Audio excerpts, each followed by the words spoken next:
নমস্কার বন্ধুরা, কেমন আছো সবাই? সুন্দরী সিম্পল লাইফ একটি নতুন ব্লগে তোমাদের সবাইকে স্বাগত জানাই।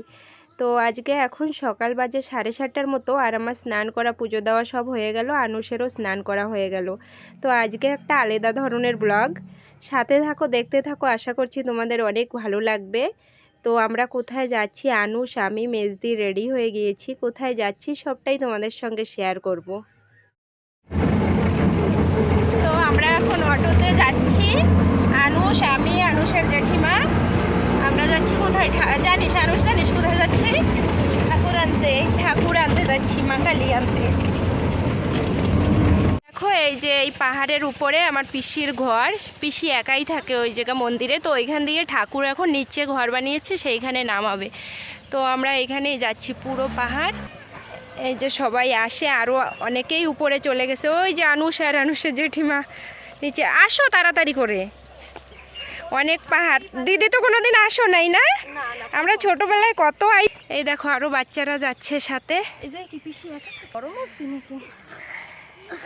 এই দেখো কতটা পাহাড় উঁচু। আনুষ কষ্ট হচ্ছে?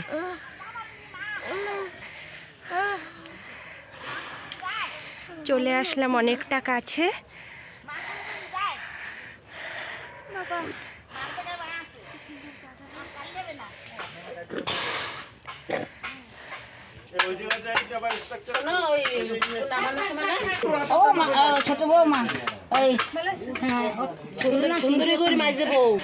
ঠাকুরের এই সোনা দানা সব খুলে দেছো না, এই করার জন্য, নেওয়ার জন্য আলাদাভাবে।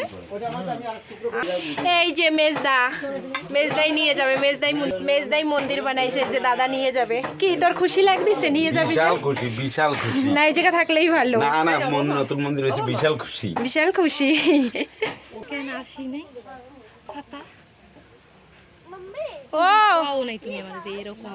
এটা মনসা গাছ। হ্যাঁ,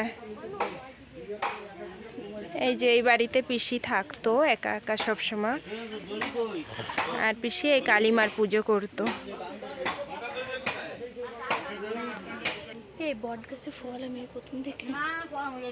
আমাকে ওই বাপের বাড়িও এরকম বট গাছে আমার এরকম ফল। এই বাড়িতে পিসি একাই থাকতো। পিসি একা থাকাই পছন্দ করে, কারণ সবসময় পিসি ঠাকুর নিয়েই থাকে, পুজো অর্চনা এসব নিয়েই থাকে। তো তার জন্য এই যে ঘরটার ভিতরে ছিল মন্দির, এখান দিয়ে কেটে দিয়েছে আর বেড়া টেড়া সব সরিয়ে তারপরে এখন ঠাকুর বের করছে।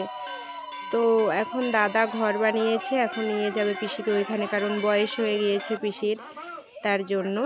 তো দেখো শিব বাবাকে প্রথমে নামাচ্ছে ওখান থেকে, উপর থেকে। অনেকটা উঁচু পাহাড়।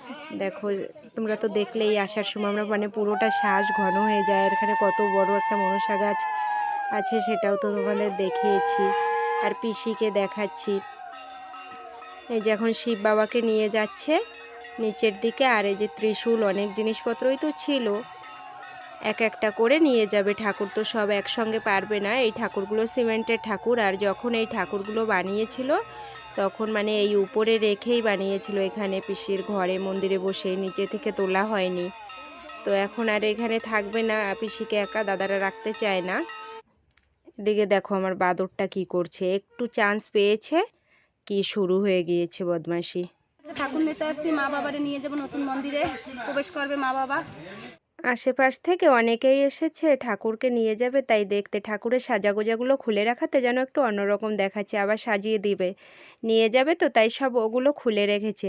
আর দাঁড়াও তোমাদেরকে একটু পিসিকে দেখাচ্ছি। এই যে আমার পিসি, লাল পাড় সাদা শাড়ি পরা। পিসি তো যেতেই চায় না, তবুও দাদারা জোর করে নিয়ে যাচ্ছে, কারণ এখন বয়স হয়ে গিয়েছে তাই। আর এই যে হচ্ছে আমার পিসির বড় ছেলে, মানে বর্দা থাকে কলকাতায়, এসেছে বেড়াতে। তো আগামীকালই দাদা আবার বেরিয়ে যাবে।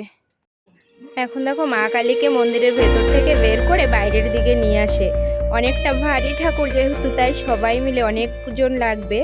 এখানে মানুষের বাবাও আছে, উনি আমাদের আগেই চলে এসেছে, আমরা তো লাস্টের দিকে এসেছি। এই দেখো সবাই মিলে বের করে, অনেক কষ্ট করে ওইখান থেকে বের করছে মন্দিরের ভেতর থেকে। তারপরে এদিকে পাইপ দিয়ে কিছু একটা মানে করেছে, ওর উপরে রেখে তারপরেই নিচে নামাবে।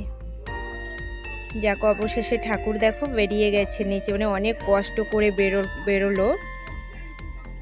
এদিকে পিসি কান্না করছিল, মানে মন খারাপ, এখানেই থাকা পিসির পছন্দ ছিল তাই। তারপরে দেখো ঠাকুর নামাচ্ছে, এই যে আগে গঙ্গা জল ছিটাতে ছিটাতে যাচ্ছে, ওদিকে ধূপ ধুনো সব কিছুই আছে, আর উলু শঙ্করধ্বনি ঢাক ঢোল সব কিছুই আছে।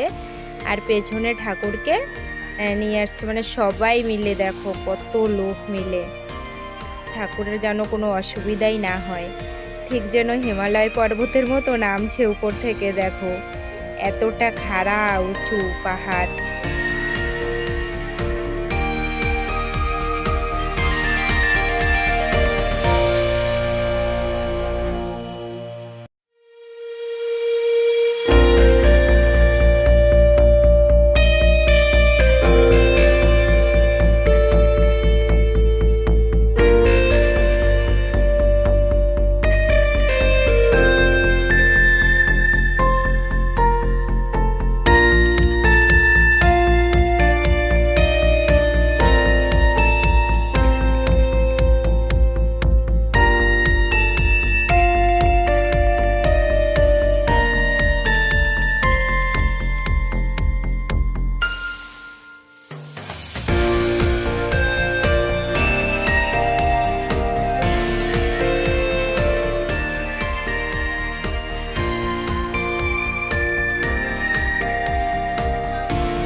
চলে এসেছি আমরা মন্দিরের কাছাকাছি, গাড়িতে করে ঠাকুরকে নিয়ে এখন এই যে মন্দিরে ঢুকাবে ঠাকুরকে।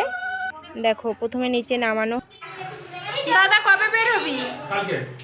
এই যে বড়দা দেখো কলকাতা থাকে, কালকেই চলে যাবে, আজকে ঠাকুর নিয়ে আসলো আর কালকে প্লেট পরে বুধবারে প্লেট চলে যাবে। কালকে পড়বিলের এখান দিয়ে তারপরে হ্যাঁ পরে বৌদিকে নিয়ে আসিস তো একসঙ্গে, এবার আসলে একসঙ্গে আসিস তো।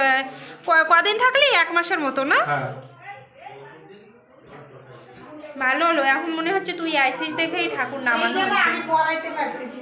এই দেখো ঠাকুরকে এখন সোনা দানা পরানো হচ্ছে এক এক করে। কেন টাইট করে ধরো, কি বেরিয়ে যাবে? এই যে কানে তা পরে হলো, এই যে মালা পরানো হলো, মালা। মাছটা আমার তুই ভিডিওগুলো অনেক দিন আগের করা, শেয়ার করতে পারিনি, তো পুজো হবে আগামী শনিবার, আজকে আর পুজো হবে না, তো পুজোর দিনও তোমাদেরকে সঙ্গে নিয়ে আসব। তো চলো এখন বাড়িতে যাই, ঠাকুর এই যে মন্দিরে, আর এটাই হলো দাদার মন্দির, পুজোর দিন আরও ভালো করে দেখাবো। চলে আসলাম বাড়িতে, তো বাড়িতে আমরা তাড়াতাড়ি করে বেরিয়েছি সকালে, তো আমরা কেউ খেয়ে বেরোইনি, আমি সেদ্ধ ভাত রান্না করেছিলাম, আলু সেদ্ধ ভাত, তবে কেউই খায়নি। তো দুপুরবেলা আসার পরে ঘরে ছিল শাপলা পাতা মাছ, তাড়াতাড়ি করে সেটা বের করে একটু রান্না করে নিচ্ছি। এখন বাজে দুপুর 12টা, তো ভাবলাম 12টা তো বাজে, রান্না করি, 1 ঘন্টায় রান্না হয়ে যাবে, ঘন্টাখানিকের মধ্যে। তো রান্নাটা হয়ে গেল, আর এখন বাজে 1টা, বসে গিয়েছি ভাত খেতে। তো দেখো টমেটো সেদ্ধ, এটা আমি নিয়েছি, বাড়িতে কেউই খায় না টমেটো সেদ্ধ।